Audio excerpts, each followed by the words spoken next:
Hello students, today I will discuss about Cascade refrigeration system. This is the part of unit 2. Subject name is the ME 8000, subject code is the 8002 and the subject name is refrigeration air conditioning.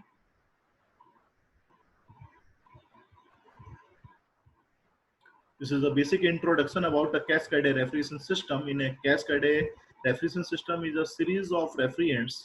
Series of refrigerants means that more than one refrigerant will be used with progressively lower boiling points are used in a series of single stage units. Two refrigerants will be used in a single stage units. There will be a known as a cascade refrigeration system where the low temperature requirement in a chilling point and the ice plant. The condenser of the lower stage system is coupled to the evaporator of the next higher stage system and so on. In this system, when the condensation of the one refrigerant is taking place, which is coupled to the evaporation of the next stage, higher stage, and so on. The component where heat of condensation of lower stage refrigeration is supplied for the evaporation of next level refrigerant is called a cascade condenser. This is a schematic. This is a briefly explaining in the schematic diagram in which the showing the all the process the component where the heat of condensation means the is a unit where the two process condensation of the one refrigerant and the evaporation or vaporations of the second refrigerant is taking place. This is called a cascade condenser units, which is showing in the diagram in the slides. This is the slide in which the schematic diagram and the pH diagram is showing. 1, 2, 3, 4. This is the low temperature refrigeration system, and the 5678, that is the high temperature cascade compressor unit or high temperature cascade refrigeration system. There are the two systems, low temperature and the high temperature, similarly involving of the low temperature cascade compressor and the high temperature cascade compressor.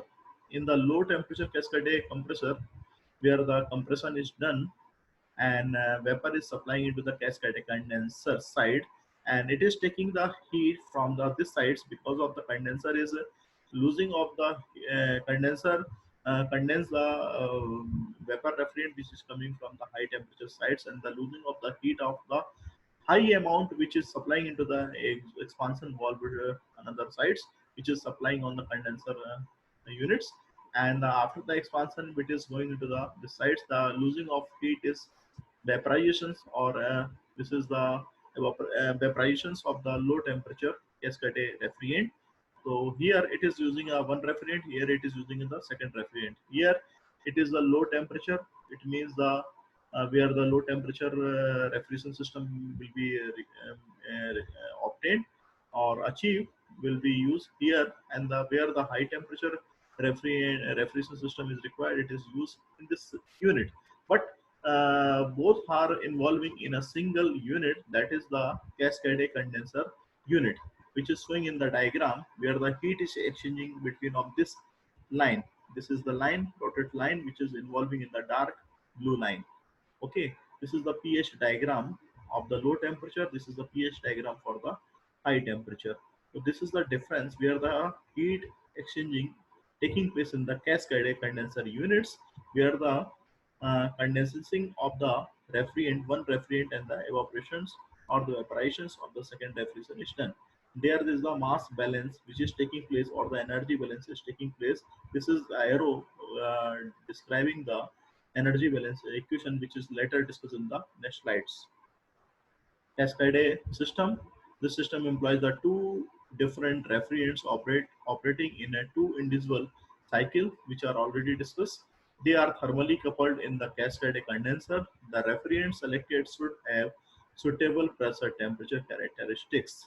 An example of refrigerant combination is a carbon dioxide, that is a normal boiling point where it is minus of 78.4, and the critical temperature that is required 31.0 degrees centigrade in a low temperature cascade, and ammonia, which is using on the another side where the normal boiling point temperature NBP minus 33.33 degrees centigrade, and the critical temperature required is the 132.25 degrees centigrade in the high temperature cascade refrigeration system.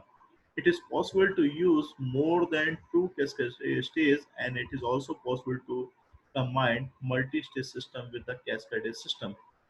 Because of the improving of the COP of the system or the plant, there will be a need of the using the more than two cascade stages. What are the applications of the cascade system? It is the liquefaction of the petroleum vapor, liquefations of the industrial gases, manufacturing of the dry gases, and the defreezing. These are the main applications of the cascade systems. What are the advantages of cascade system?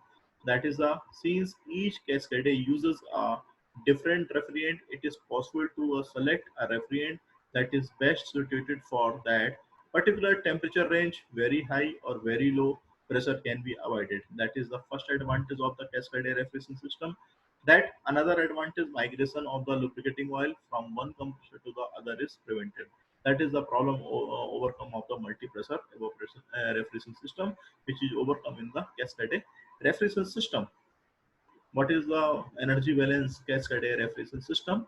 M1 mass of refrigerant flowing through the low temperature, M2 is the mass of refrigerant flowing through the high temperature. This is already discussed in the diagram. And the M1 mass of refrigerant which is coming from the low temperature compression system, that is a 210 Q. Q is the amount of the refrigeration required, and that is the H1 minus of H4 kg per minute. The mass of refrigerant M2 required in the high temperature cascade system in order to the liquefy the refrigerant of low temperature cascade system.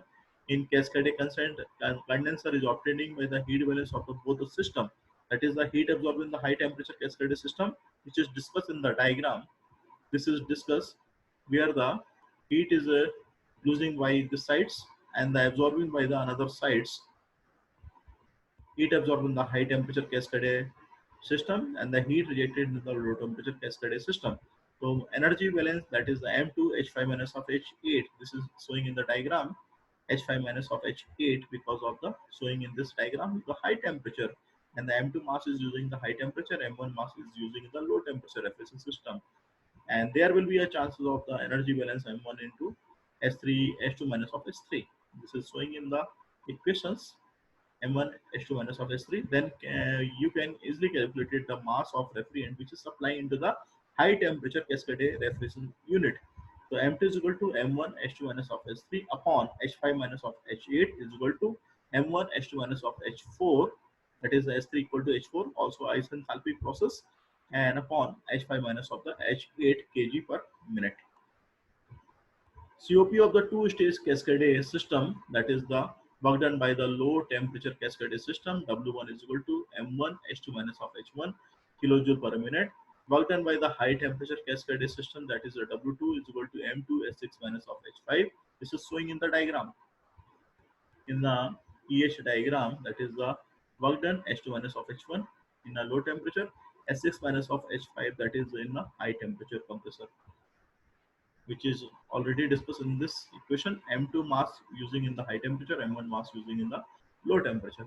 Work done by the cascade unit, which is comprising of the low temperature and the high temperature cascade system. It is a W is equal to W1 plus W2 is equal to M1 H2 minus of H1 plus M2 H6 minus of H5 kilojoule per minute. That is the power required. Another equation, P is equal to W by 60. W is this equation, work output, that is work given to the compressor upon 60, that is a kilowatt. What is the power requirement? And the refrigeration effect, that is a 210 kilojoule per minute. That is the refrigeration effect which is obtained in the cascade refrigeration unit. Then the COP of the system, cascade system, is equal to RE upon W. RE means refrigeration effect, that is a 200 kilo Q, and the M1 H2 minus of H1 plus M2 S6 minus of H5. That's it. Today I will discuss here about the cascade refrigeration system, but tomorrow I will discuss about the low temperature and the production of the dry ice. Thank you.